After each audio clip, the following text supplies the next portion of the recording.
Welcome back guys. आज की video में हम लोग स्टडी करेंगे एक और कोडिंग इंटरव्यू क्वेश्चन। तो हम लोग स्टार्ट करेंगे पहले क्वेश्चन को रीड करना, फिर उसको स्टेप बाय स्टेप ब्रेक करेंगे, टेस्ट कैसे समझेंगे और कैसे इस प्रॉब्लम को अप्रोच करेंगे वो भी हम लोग देखेंगे। ठीक है, तो चलिए स्टार्ट करते हैं। तो क्वेश्चन है, given an array of characters formed with a's and b's, the string is marked with special character x which represents the middle of the list. Check whether the string is palindrome or not. ठीक है, simple question है। एक string दिया रहेगा, suppose कर लीजिए string है ए B x. आपको एक कैरेक्टर रहेगा जो स्पेशल कैरेक्टर यहाँ बोला जा रहा है, जो हमेशा आपको मिडिल ऑफ द लिस्ट बताएगा। ठीक है, और आपको फिर चेक करना है कि क्या ये स्ट्रिंग पैलिंड्रोम है कि नहीं। तो पैलिंड्रोम का लॉजिक क्या होता है, सामने से जो मतलब मिरर होना चाहिए। ठीक है, ये इसका मिरर होना चाहिए। ठीक है, तो ये ऑब्वियसली पैलिंड्रोम है। सपोज कर लीजिए A B X A B, तो ये पैलिंड्रोम नहीं है क्योंकि ये कैरेक्टर और ये कैरेक्टर मैच नहीं कर रहा है और ये कैरेक्टर कैरेक्टर मैच नहीं कर रहा है। तो क्वेश्चन ऐसे आपसे पूछा जाएगा, इसको एरे से भी कर सकते हैं और स्टैक से भी कर सकते हैं। तो इंटरव्यू में जनरली आपको स्टैक से पूछा जाएगा कि आप इसको स्टैक से कैसे रिप्रेजेंट या इम्प्लीमेंट करेंगे। ठीक है, तो आप सबसे पहले डायरेक्टली आंसर मत दीजिए, पहले आप कुछ टाइम लीजिए, समझिए क्वेश्चन को। ठीक है, पहले सिंपल सा टेस्ट केस एस्टैब्लिश करिए, फिर उसके बाद प्रॉब्लम सॉल्व करना स्टार्ट करिए या लॉजिक बताना स्टार्ट करिए। तो सपोज के लिए जो सीडो कोड या एल्गोरिदम लोग जो सोचेंगे, क्या सोचेंगे, सपोज कर लिए एक सिंपल पहले हैप्पी केस लेके सॉल्व करते हैं। ठीक है, क्या सॉल्व करते हैं कि स्टैक बोला गया यूज करने के लिए। ठीक है, ये स्ट्रिंग दिया रहेगा आपको। ठीक है, तो बेसिकली क्या कहाँ से स्टार्ट करना होगा, पहले हम सोचना होगा कि पैरेंडम कैसे करे। मतलब मेरे को आधा तक जाना होगा, फिर उसके बाद कुछ करना होगा ताकि हम पीछे से लेके कंपेयर कर पाए। ठीक है, इसको इससे कंपेयर कर पाए। ठीक है, इतना मन में होना चाहिए। तो चलिए स्टार्ट करते हैं। जैसे अब क्या सोचेंगे कि एक स्टैक लेंगे। ठीक है, उसको हम लोग उसमें एलिमेंट्स पुश करते जाएंगे। ठीक है, अनटिल अनलेस जब तक मेरे को एक्स मिलेगा। ठीक है, तो ये मेरा ऑलमोस्ट 20% काम हो गया। एलिमेंट्स हम पुश करेंगे लेफ्ट साइड में जब तक एक्स नाम मिल जाए। ठीक है, तो ये हो गया। फिर उसके बाद आप सोचेंगे कि अब हम चेक कैसे करें, या ये कैरेक्टर सेम है कि नहीं। स्टैक में ये सोचिए कि आप इससे इसको कंपेयर कर सकते हैं क्या, नहीं कर सकते हैं। इसको तो आप एक्सेस कर भी सकते हैं बट इसको आप स्टैक में एक्सेस नहीं कर सकते हैं। ठीक है, क्योंकि अगर आप पिक करेंगे तो आपको हमेशा ये वाला मिलेगा, तो उसी से आपको कुछ लॉजिक होना चाहिए। अच्छा ठीक है, तो हम क्या कर सकते हैं, इसको इससे कंपेयर करेंगे। अगर ये सेम है तो आगे बढ़ेंगे, अगर ये जहाँ भी सेम नहीं हुआ तो हम रिटर्न कर देंगे कि फॉल्स है। तो ये काइंड ऑफ लाइक ओवरव्यू है जो मेन आइडिया यूज करेंगे।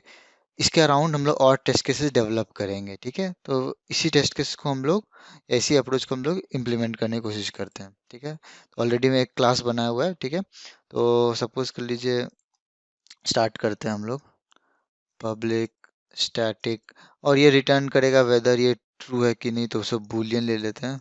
तो हम लोग क्या चेक करते हैं, चेक पैलिंड्रोम एक्स है कि नहीं। तो यहाँ पे एक स्ट्रिंग रिसीव करेगा एस। ठीक है, तो हम लोग स्टार्ट करते हैं, फिलहाल के लिए रिटर्न ट्रू लिख देते हैं। ठीक है, ताकि कंपाइलर एरर ना दे। ठीक है, तो अब हम लोग को स्टार्ट करना होगा। तो हम लोग कैसे स्टार्ट कर सकते हैं, सबसे पहले एक स्टैक बना लेते हैं। स्टैक, एक कैरेक्टर स्टैक बना लेते हैं। ठीक है, कैरेक्टर एससी नाम दे देते हैं, इक्वल्स टू न्यू स्टैक।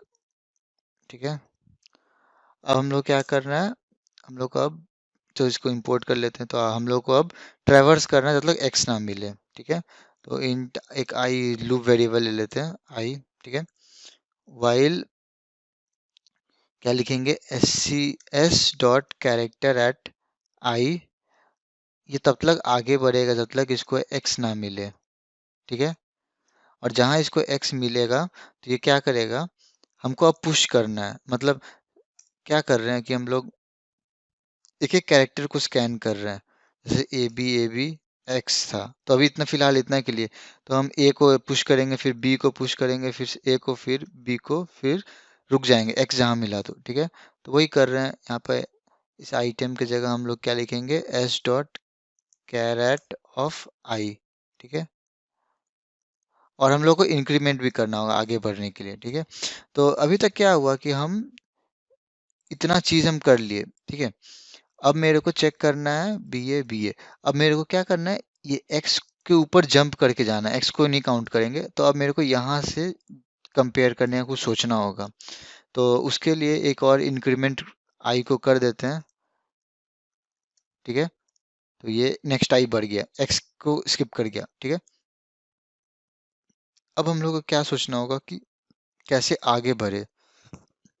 तो हम एक डू वाइल लूप लेते हैं, हम लास्ट में आप समझा देंगे कि क्यों हम लोग एक्चुअली में डू वाइल लूप यूज कर रहे हैं, ठीक है। तो कंडीशन क्या होना चाहिए, ये कब तक ट्रैवर्स करेगा आई, क्योंकि आई का भी वैल्यू क्या था, पहले था 0 1 2 3 4 5 6 7 8। तो इसको हम लोग को लेंथ तक मतलब जाना होगा ना, लेंथ -1 तक जाना होगा, ठीक है। तो हम लोग क्या कर सकते हैं, कंडीशन जो देंगे आई लेस देन एस स्ट्रिंग का लेंथ, ठीक है, लेस होना चाहिए इससे, यहाँ सेमीकोलन दे देते हैं, ठीक है। अब मेरे को अंदर कंडीशन चेक करना होगा, पहले सिंपल कंडीशन देखते हैं, इतना कॉम्प्लिकेट नहीं करेंगे। तो बेसिकली चेक कैसे कर पाएंगे, अगर हम लोग इसको पॉप करेंगे, टॉप ऑफ द स्टैक को पॉप करेंगे और आई इंडेक्स पे बढ़ेंगे, तो हम लोग चेक कर पाएंगे अगर ये दोनों सेम है तो आगे बढ़ो, अगर नहीं है तो रिटर्न फॉल्स कर दो। तो यही सिंपल सा लॉजिक पहले लगा के देखते हैं। इफ क्या देखेंगे, अगर S C stack dot pop not equals to S dot caret of I, ठीक है, तो रिटर्न फॉल्स कर देते हैं। सिंपल सा लॉजिक है, अगर मेरे को दोनों अलग मिल गया तो रिटर्न फॉल्स कर दीजिए, ठीक है। तो चलिए देखते हैं ये कितना तक काम करेगा, ठीक है। पहले हम लोग सिंपल सिंपल आगे बढ़ेंगे, एक बार में जंप नहीं करना चाहिए कभी भी, ठीक है। तो इसमें हम लोग सपोज कर लिए यही एग्जांपल लेते हैं, ए बी एक्स बी ए, ठीक है। तो चलिए इसको रन करके देखते हैं, कुछ मिसिंग नहीं है, ठीक है। तो ये फॉल्स आ रहा है। अब हम लोग को सोचना है कि हम लोग कहाँ गलती कर रहे हैं। सो बेसिकली ये एक और लाइन में से मिस हो गया था, क्योंकि इंक्रीमेंट करना होगा ना, तभी ना लूप काउंटर आगे बढ़ेगा, नहीं तो वो एरर थ्रो कर देगा। तो इसको अगर हम लोग देखेंगे तो हैप्पी केस ये सक्सेसफुली बता दिया कि पैलिंड्रोम है, ठीक है। अब हम लोग को सोचना होगा अलग अलग तरीका। अब सोचना होगा कि कहाँ ये फेल कर सकता है। तो एक सपोज कर लीजिए, यहाँ पे अगर मेरा स्टैक में कुछ रहा ही नहीं, मतलब लेफ्ट साइड अगर कोई भेजा ही नहीं, ठीक है। इसमें ये मेंशन किया गया है कि एज और बी से फिल्ड है, ठीक है। मतलब होना चाहिए कहीं ना कहीं ए और बी, ये नहीं कि एक साइड है एक साइड नहीं है, कुछ ऐसा मेंशन नहीं किया, बस ए और बी होना चाहिए। तो चलिए इसको देखते हैं कि ये क्या होता है।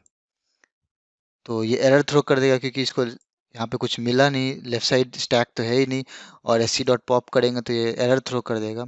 तो इससे पहले एक हम लोग को कंडीशन चेक करना होगा। तो ये भी एक टेस्ट केस का पार्ट है कि अगर S C dot is empty, मतलब अगर स्टैक मेरा एम टी रहा, ठीक है, तो रिटर्न फॉल्स कर दो, क्योंकि तब तो ये पैलिंड्रोम होगा नहीं ना कोई भी हिसाब से। तो अब हम लोग चेक करते हैं क्या अभी ये सही हो रहा है कि नहीं। हाँ सही हो रहा है, क्योंकि ये पैलिंड्रोम है नहीं। तो सिमिलरली अगर आप वही चीज़ को अगर आप सोचेंगे, तो अगर सपोज कर लीजिए ए बी एक्स ले रहा है सिंपल सा, तो राइट साइड में भी एरर थ्रो करेगा, ठीक है। हाँ सिंपल सा बात है, आउट ऑफ रेंज बोलेगा। तो इसके लिए कंडीशन क्या लगा सकते हैं, इसी में लगाएंगे। हम लोग को चेक करना होगा कि क्या जो मेरा current index equals to string का लेंथ पहुंच गया है क्या ऑलरेडी। अगर पहुंच गया है तो मतलब एंड ऑफ स्ट्रिंग है, तो रिटर्न फॉल्स कर दो यार, क्योंकि आगे तो कुछ है नहीं, तो कंपेयर चेक करके कोई फायदा है नहीं, ठीक है। तो ये दो कंडीशन है जिससे आप जस्टिफाई कर पाएंगे कि हाँ एलिमेंट्स है कि नहीं है। जैसे अभी हम हैप्पी केस डाल दे रहे हैं, फिर से सही हो जाएगा, ट्रू आ जाएगा, ठीक है। तो और जो डू वाइल लूप इसलिए हम लगाए, क्योंकि अगर आप वाइल लूप पहले लगाते, तो अगर आप ये कंडीशन आप चेक नहीं कर पाते, ये कंडीशन आपको फिर बाहर लगाना पड़ता। तो जैसे इसको बाहर लगाते फिर वो एक अलग तरीका से हो जाता। तो इसको अंदर लगा दीजिए, काफ़ी अच्छा रहेगा, और डू वाइल लूप यूज़ कर लीजिए, ठीक है। तो एक तरीके से बेटर प्रोग्रामिंग सिंटैक्स बोल सकते हैं, ठीक है, या अप्रोच बोल सकते हैं। तो ये रहा क्वेश्चन जिसमें आप पैलिंड्रोम चेक करेंगे, और एक एक्स रहेगा बीच मिडल ऑफ द लिस्ट बताएगा। तो कोई भी इस टाइप का इंटरव्यू में क्वेश्चन आता रहता है हमेशा, तो इसको आप ऐसे ही अप्रोच करिए, और कोई बेटर अप्रोच है तो आप ज़रूर बताइए, ठीक है। और हमेशा कामली किसी भी क्वेश्चन को अप्रोच करिए, ये नहीं कि हमेशा सारा एकदम इन डेप्थ टेस्ट केसेस में जाइए, पहले ब्रॉड में जाइए, फिर आस्ते आस्ते आप देखिए कहाँ तक आप जा पा रहे हैं, फिर अंदर अंदर जाइए, ठीक है। तो इसी तरह आप सॉल्व करेंगे इस क्वेश्चन को। और अगर आपको वीडियो पसंद आई तो प्लीज़ लाइक शेयर और सब्सक्राइब ज़रूर करिएगा। And thank you for watching it.